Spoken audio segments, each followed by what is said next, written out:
Hello everyone, welcome back on our channel Divyashree physics. तो आज के लेक्चर में हम स्टार्ट करेंगे क्लास 12 का नेक्स्ट लेक्चर। अभी तक हमने डायपोल के बारे में पढ़ा है। आज हम देखेंगे कि इलेक्ट्रिक डायपोल की वजह से इलेक्ट्रिक फील्ड कितनी होती है किसी भी पोजीशन के ऊपर।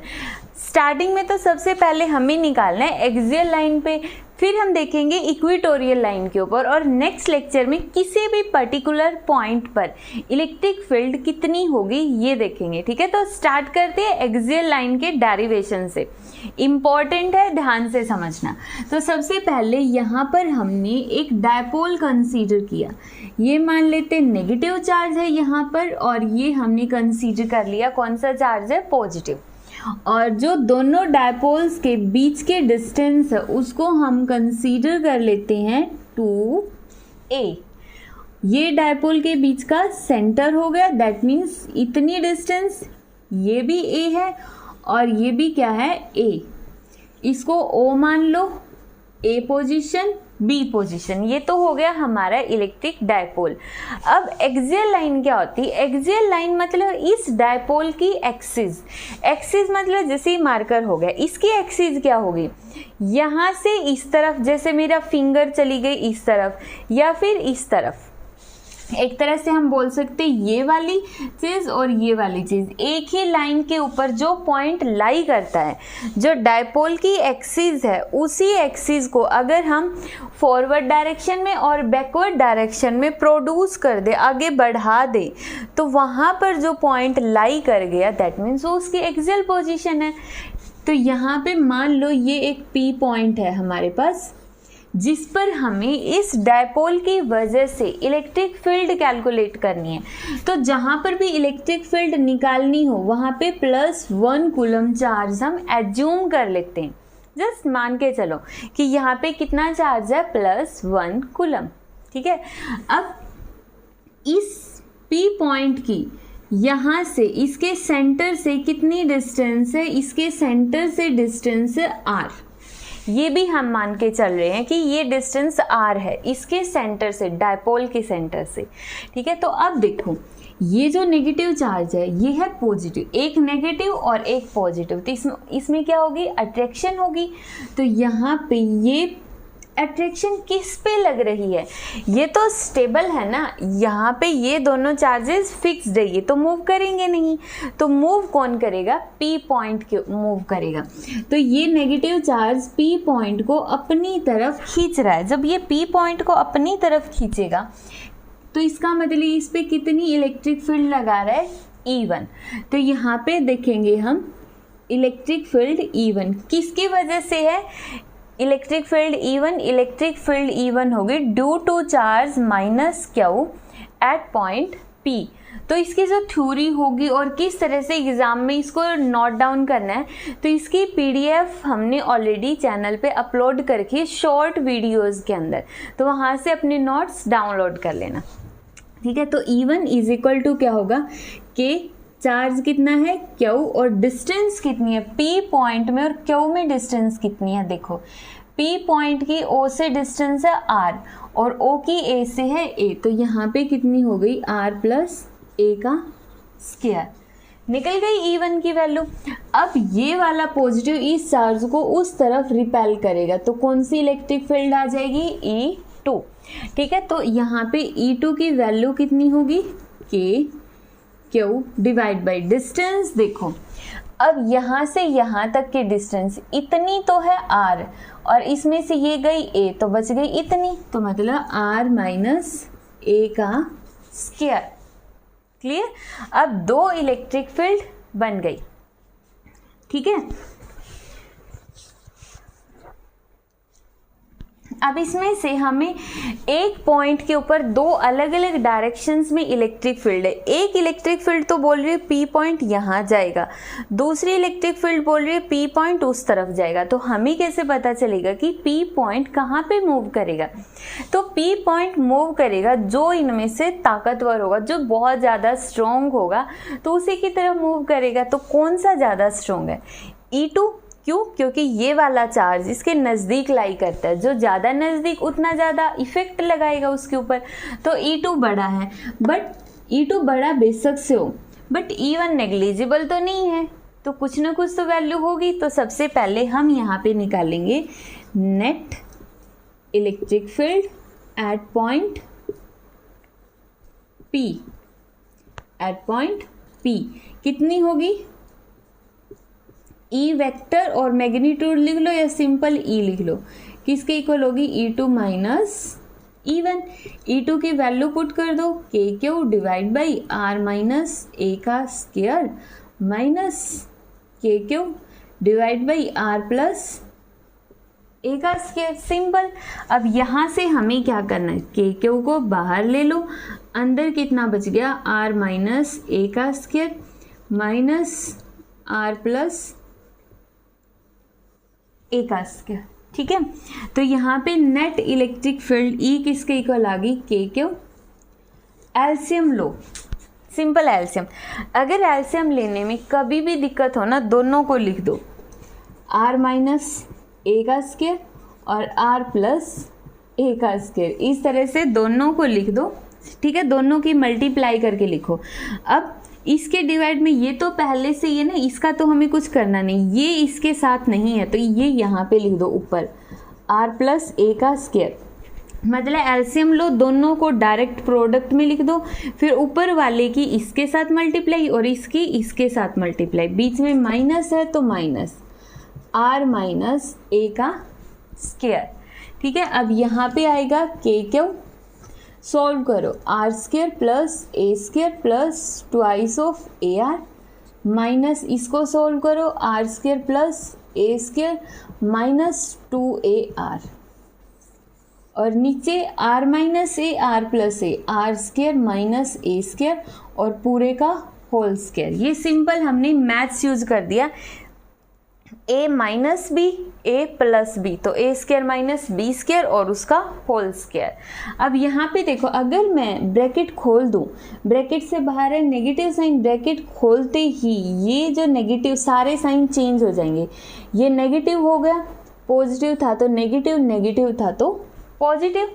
अगर ब्रैकेट से बाहर कभी भी नेगेटिव साइन आ जाए तो जैसे ही तुम ब्रैकेट खोलोगे अंदर के सारे साइन चेंज कर दो। जो नेगेटिव है पॉजिटिव, पॉजिटिव है वो नेगेटिव।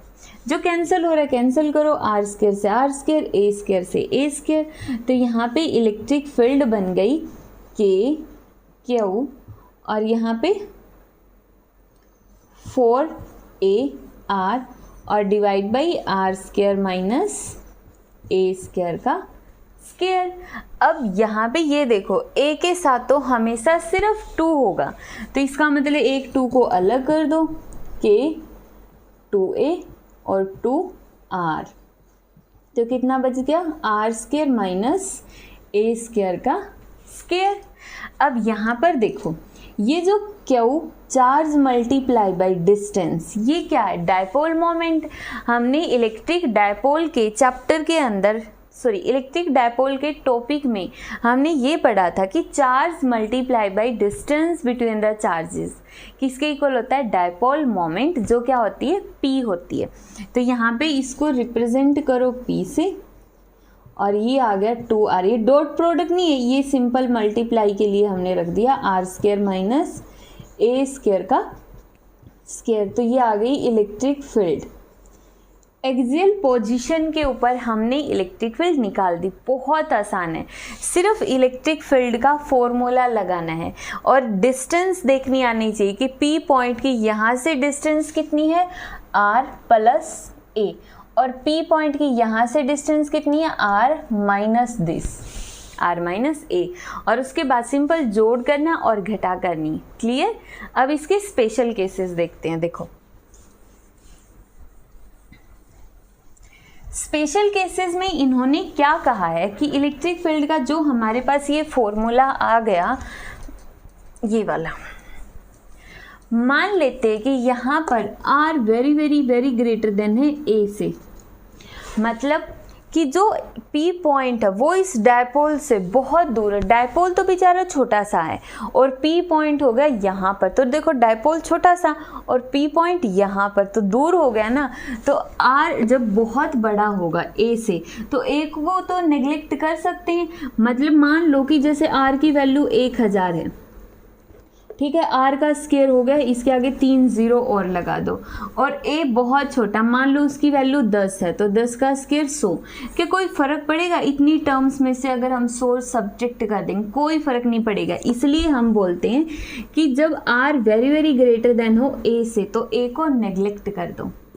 तो इलेक्ट्रिक फील्ड का formula Kp2r divide by a को नेग्लेक्ट करोगे तो r स्क्वायर का स्क्वायर r की पावर 4, एक r से ये कैंसिल, बच गया 3। तो इलेक्ट्रिक फील्ड आ गई 2Kp डिवाइड बाई r की क्यूब। यहाँ पे ये इलेक्ट्रिक फील्ड जो हमने निकाली है इसको हम बोलेंगे electric field intensity. Electric field intensity. तो यहाँ पे ये आ गई इलेक्ट्रिक फील्ड इंटेंसिटी। अब इलेक्ट्रिक फील्ड इंटेंसिटी का मतलब क्या होता है? इलेक्ट्रिक फील्ड का मैग्नीट्यूड। मतलब इलेक्ट्रिक फील्ड में तो डायरेक्शन भी आती है, बट अगर हम उसका मैग्नीट्यूड लें, सिर्फ नंबर ले, तो वो बन जाती है electric field intensity. That means strength of electric field, कि इलेक्ट्रिक फील्ड की स्ट्रेंथ कितनी है। और इसको वेक्टर फॉर्म में हम कैसे लिखेंगे? E vector magnitude 2K P vector का मैग्नीट्यूड और डिवाइड बाय इसकी रेडियस r क्यूब, इस तरह से।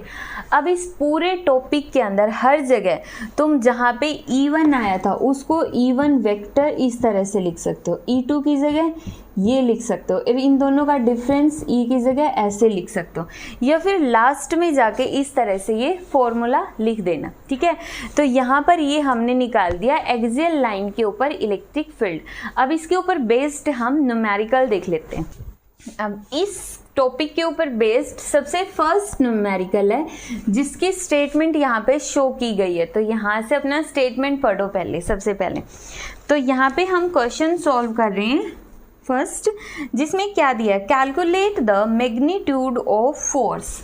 तो सबसे पहले हमें क्या निकालना है? यहाँ पे मैग्नीट्यूड ऑफ फोर्स निकालना है। ठीक है, due to an electric dipole of dipole moment, जिसकी डायपोल मोमेंट कितनी है? 3.6 इंटू 10⁻⁻29 कूलम मीटर, इतनी इसके डायपोल मोमेंट है।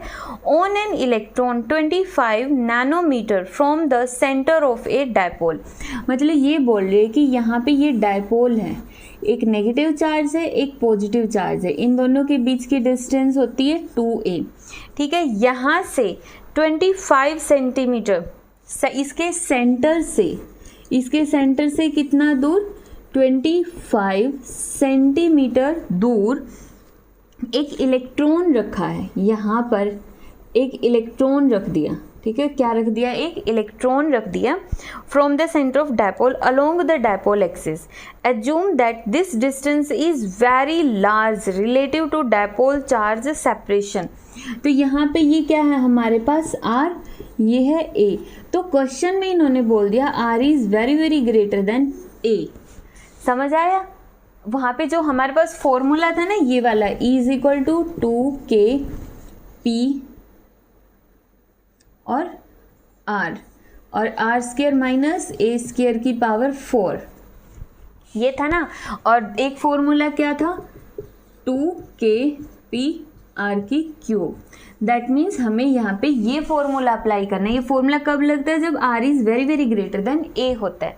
ठीक है, तो ये फॉर्मूला हमें अप्लाई करना है। ये क्वेश्चन के अंदर इन्होंने बोल दिया है, तो निकाल सकते हैं, निकाल लो। क्या कुछ इन्होंने और भी दिया? नहीं दिया। तो देखो इलेक्ट्रिक फील्ड का 2Kp divide by R cube, यही था ना फॉर्मूला। फोर्स निकालना है, लेकिन ये हमारे पास आएगी इलेक्ट्रिक फील्ड, बट पहले इलेक्ट्रिक फील्ड तो निकाल लें। 2K की वैल्यू 9 इंटू 10⁻⁹, P की value 3.6 into 10⁻⁻29, R cube, R कितना है? 25, लेकिन है सेंटीमीटर में, तो इसको मीटर में कन्वर्ट करोगे तो -2, और इसकी क्यूब, ये हो गई क्यूब। क्यूब को अलग अलग कर लो, क्यूब को अलग अलग करेंगे तो ये तो पावर हो गई -6, और 25 की क्यूब मतलब 25 को 3 बार मल्टीप्लाई कर दो। ठीक है, ये आ जाएगा। अब हमें निकालना था फोर्स का फॉर्मूला, और हमें बहुत अच्छे से पता है कि फोर्स और इलेक्ट्रिक फील्ड के बीच में क्या रिलेशन होता है। फोर्स इज इक्वल टू क्या होता है, charge multiply by electric field. तो फोर्स किसके इक्वल आ जाएगा, इस पूरी टर्म को चार्ज से और मल्टीप्लाई कर दो। चार्ज किस पर, इलेक्ट्रॉन पर कितना होता है, 1.6 इंटू 10⁻⁻⁻⁹ और ये किसके इक्वल आ जाएगा। जब इसको हम सॉल्व करेंगे, तो सॉल्व तुम्हें खुद करना है, तो सॉल्व करने के बाद हमारे पास फोर्स की वैल्यू आएगी 6.6 इंटू 10⁻⁻15 न्यूटन। ठीक है, इजी सा क्वेश्चन था। तो इसमें से हमने एक क्वेश्चन सॉल्व कर दिया है, जो सिंपल कैलकुलेशन छोड़ दी हमने। तो कर सेकंड क्वेश्चन, 2 चार्जेस, 2 चार्ज हैं, एक तो 0.2 माइक्रो प्लस का, ठीक है, और एक दूसरा चार्ज भी है -0.2 micro are placed 10⁻⁻⁻6 centimeter apart. Calculate the electric field at an axial point at a distance of 10 centimeter from their middle point. यहाँ से कितनी दूर है ये पॉइंट R वाला, 10 सेंटीमीटर दूर है। From their middle point, use the standard value of epsilon naught. Calculate करो।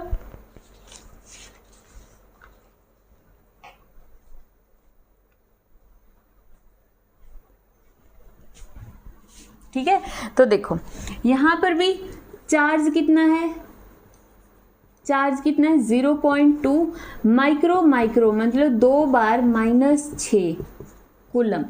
तो 0.2 इंटू 10⁻⁻6 -12 कूलम, और इनके बीच के डिस्टेंस जिसको हम दिखाते हैं 2a से। अब यहाँ पे मोस्टली स्टूडेंट गलती क्या करते हैं, वो इस वैल्यू को 2 से मल्टीप्लाई कर देते, नहीं करनी है। जो ये जो वैल्यू है ना, वो 2a की ही वैल्यू है, तो डायरेक्ट लिखोगे 10⁻⁻6 सेंटीमीटर, बट प्रॉब्लम है ये सेंटीमीटर में, इसको मीटर में कन्वर्ट कर दो। -6 multiply by 10⁻⁻2 that means -8 metre हो गया।